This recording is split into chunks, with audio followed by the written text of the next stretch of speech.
Welcome to Hamvention 2022 as we continue our coverage from Hamvention in Xenia, Ohio. This video, we are going to take a look at American Contingency, utilizing HAMRadio, but many other skills in preparation for disasters. American Contingency, next on LCARA HAMRadio.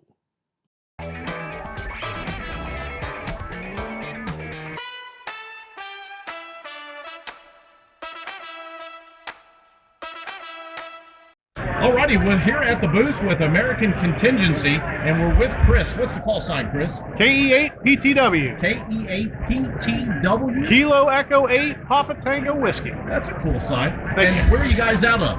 I'm here local to Cincinnati. Cincinnati. Yep. So you're just an hour down the road, or You got maybe it. a smidgen more. So we're in that ballpark. Chris and I are down in Lake Cumberland area, and a lot of Buckeyes Nice. come on down and hit our lake. Nice area, yeah. So give us an idea of what American Contingency's purpose or mission is. Sure. We're a nationally organized but community-based emergency preparation community.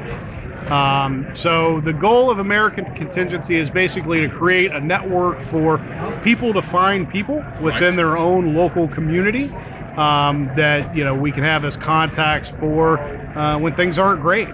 But I mean, the long and short of it, if I were to boil it down to a sentence, it would just be a better neighbor, right? So knowing our neighbors, having the skills to help our neighbors in times of need, but primarily focused around emergency types of situations. Alrighty.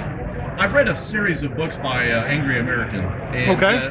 It's a really cool series of books where you get a chance to see him on a trip. EMP happens, and then he's got to get back home. Interesting. And it was interesting how he utilized HAMRadio to make that work for him, because he was having to check in, try to get signal intelligence and whatnot to see what he might be running into. Interesting. The other part too is, as you said, being a good neighbor. Yeah. And that is communicating with others and finding out, is there a need or what have you. Exactly. Well, and having, PACE plans in place before there is a need.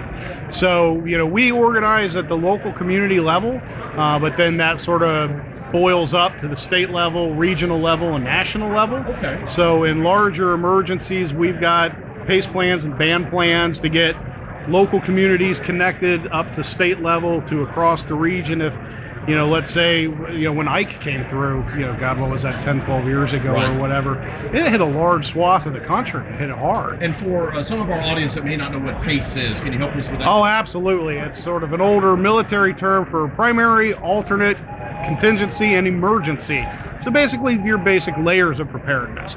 So, if I needed to get hold of my wife right now, what's my primary? Well, that's probably my cell phone. Well, what if the cell phone doesn't work? Right. What's my alternative? That doesn't work. What's my contingency? None of those work. What's the emergency? Maybe it's the old hot shoe express back home, right?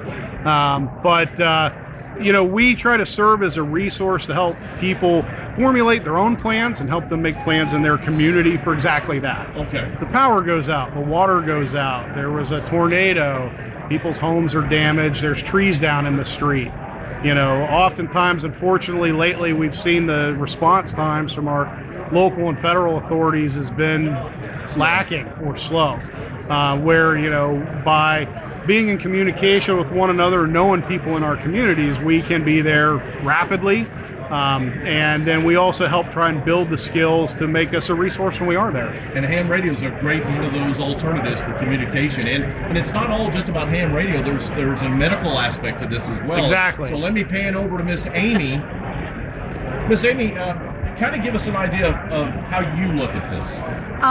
For me, I am a single female homeowner.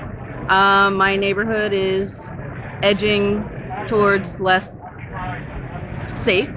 And I come from country background, so I've got that in the back of my head, being prepared. Right. I realized when I joined AmCon, I'm not as prepared as I thought I was. My forte is, my downtime, I love all things medical. I've got my garden. My grandparents had a 100-acre farm. We raised Black Angus and chickens.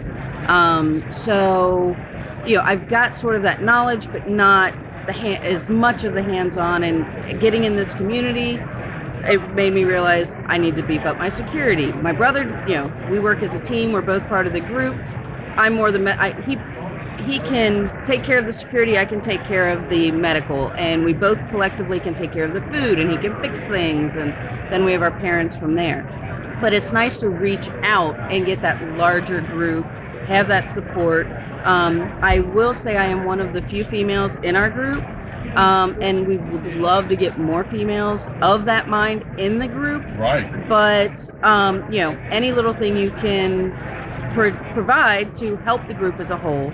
We have done meetups with our group where we've started to learn navigation. We've learned security. We're talking about getting together and doing a canning session.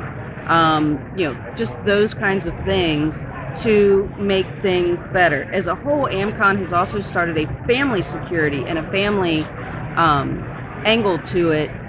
One of their female instructors works with how to deal with how to keep your kids repaired, she's got their backpacks when they go to school, and they, training your kids, what happens in the middle of the night, a fire breaks out, what are you going to do? Right. Those little things that maybe you think about but you don't put into practice, and starting to make those happen. And I guess you would agree, sometimes in we'll just say crap hits the fan type situation, there's that instinct by a lot of guys, I'm just going to run to the hills. Yeah. And I'm going to just do it on my own. Yep.